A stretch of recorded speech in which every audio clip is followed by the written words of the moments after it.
Lek Gusti Allah ngersakne disiksa yo siksa. Insya lek Gusti Allah kersa yo disiksa sih. Adzab. Jadi lek Allah ingin mensiksa ya disiksa sih. Karena untuk menunjukkan keadilannya.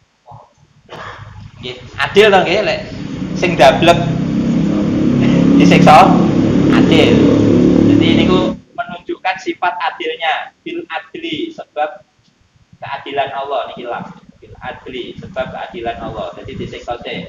Tapi ada peluang insa'ah kalau Allah itu kersa karep ya apa anhu di ngapura. Nah ini bil fadli sebab fadli Allah. Fadl niku anugerah, beda dengan rahmat.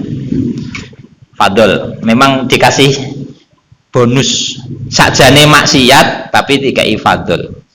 Nah ini ya fadl ini bagian dari syafaat. Jadi wayahe cuma tetap engko keri dhewe mang. Jadi sampai kira-kira nang neraka gosong sik. Keri ngenteni gelombang kloter yang masuk surga yang orang-orang takwa masuk dulu. Nah, ini bagi orang yang mukmin, Mas. Nih, mukmin syaratnya mukhlison bisa ada data ini. Syaratnya mukhlison bisa ada. Kira-kira awake dhewe ikhlas urung syahadat. Lesane syahadat tapi entek duitnya bingung. ATM kosong bingung. Berarti kan sik rodok ngandalne ATM. Nggih, kula yo ngomong tok asline kula yo bingung bareng. Repot lho Pak, dadi kaya kula niku repot lho, arepe nerangne perkara sing apik-apik iki tuntutan. Aku dhewe sakjane rung iso ngalami. Nggih bener nih. Iki repote, penak sampean wis ngrungokne karo dengar-dengar ngene sing entuk ganjaran. Sing repot iku kula niku. Wah. Jadi nerangne ngeten iki kan yo repot. Nerangne wong mukmin sing mukhlison bisa hadata ini sing ikhlas syahadat loro, tapi nyatane aku dhewe belum bisa. Yes, bareng-bareng lah, bareng-bareng. Minimal lek pun ngerti ngeten iki kan menggugurkan kewajiban tholabul ilmi. Jadi mencari ilmu itu kan wajib. Jadi minimal wis urusan kuwi gugur senajan prakteke yo belum. Jadi wattaku yaumal la tajzi nafsun ang nafsin syai'a. Jadi he wong Bani Israel, takutlah di hari kiamat di mana nanti wong mukmin nggak bisa membantu nulungi wong kafir. Jadi nafsun yang awal tadi dimaknai wong mukmin, terus yang nafsun yang kedua dimaknai wong kafir. Mengapa begitu? Karena memang nggak ada peluang syafaat orang kafir itu. Karena kuncinya surga itu kan la ilaha illallah dulu. Miftahul jannah la ilaha illallah. Jadi kuncine surga ki ya wis la ilaha illallah. Jadi lek dhek ora nyekel kuncine mau ditolong syafaat nggak bisa.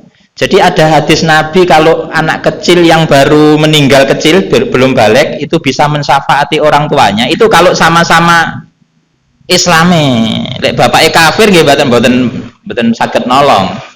Tapi mutlak itu hadis itu memang anak kecil siapapun, mbuh anak kecil wong kafir punya peluang untuk mensyafaati. Tapi nanti yang disyafaati, yang ditolong ya tetap yang Islam, karena yang Islam yang punya tiket surganya, kunci surganya, la ilaha illallahnya itu. Nah makanya dulu saya itu gini Pak, ini bahas fikih nggih. Saya itu kan dari kecil Islam, memang keturunan Islam. Saya itu tidak pernah merasa mengucapkan dua syahadat. Kok moro-moro wis dianggap Islam. Padahal kan aturan selama ini yang kita tahu kan masuk Islam itu harus syahadat. Itu ternyata masuk Islam harus syahadat itu kalau di fikih itu untuk orang yang non muslim. Kalau sejak kecil sudah Islam itu nggak perlu. Jadi nggak perlu. Nanti cukup syahadatnya terwakili dalam sholat. Kalau sholat kan pasti baca syahadat. Jadi sudah. Jadi kita itu Islam keturunan, bukan Islam syahadat. Kalau yang jenengan sudah orang tuanya Islam, Islam keturunan. Sampai bahkan di fikih begini. Bapake umpamane kafir, ibuke Islam. ini pun bisa menyelamatkan anaknya. Jadi anaknya langsung dianggap muslim. Bisa dong ya. Jadi syaratnya memang harus punya kunci mukmin dulu, baru nanti bisa kita dapat peluang masuk surga, karena miftahul jannah la ilaha illallah, kunci ini surga itu la ilaha illallah. Nah itu terus cuma nanti tinggal perilakunya orang takwa atau orang maksiat. Kalau orang maksiat tunggu dulu, terakhir nih duhulul jannah akhiran, nanti karena ada syafaat, cuma nanti syafaatnya ya insya'a ada bahu disiksa sih. Jadi kalau bahasanya salah satu kiai ada yang nerangkan, dosa itu kalau masih di dunia kayak semen yang masih basah, jadi mudah untuk hilang, dikelupas. Tapi kalau sudah mati, dosa itu bagaikan semen yang sudah kering, udah atos itu. Jadi kalau mau menghilangkan harus ditutuki sik, makanya nang neraka ditutuki sampai entek.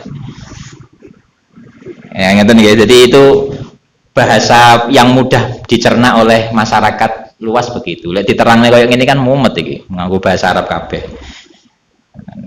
Jadi begitu. Tinggal nanti Allah terserah.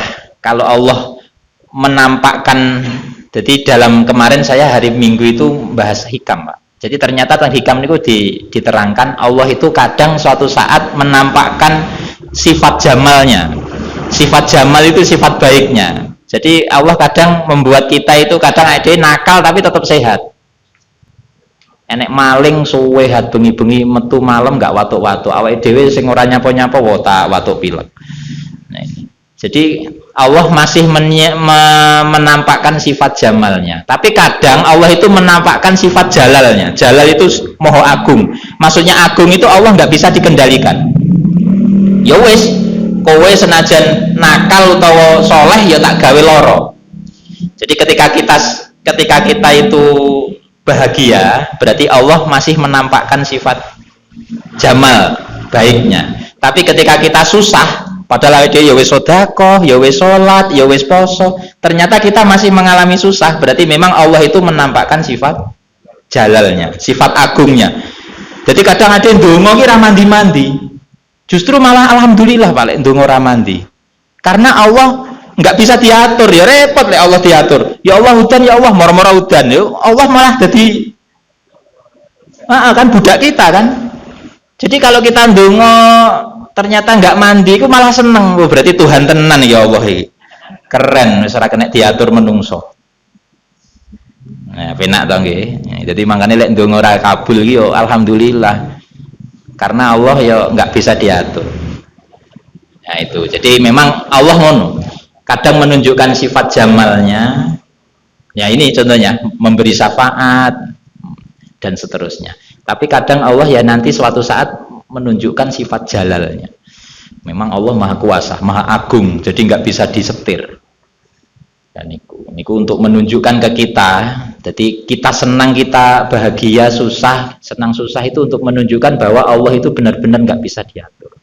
Memang Tuhan banget, Tuhan banget. Jadi kita harus bangga punya Tuhan yang seperti itu. Maksudnya Tuhan sing sak karepe dhewe ini malah bangga gitu.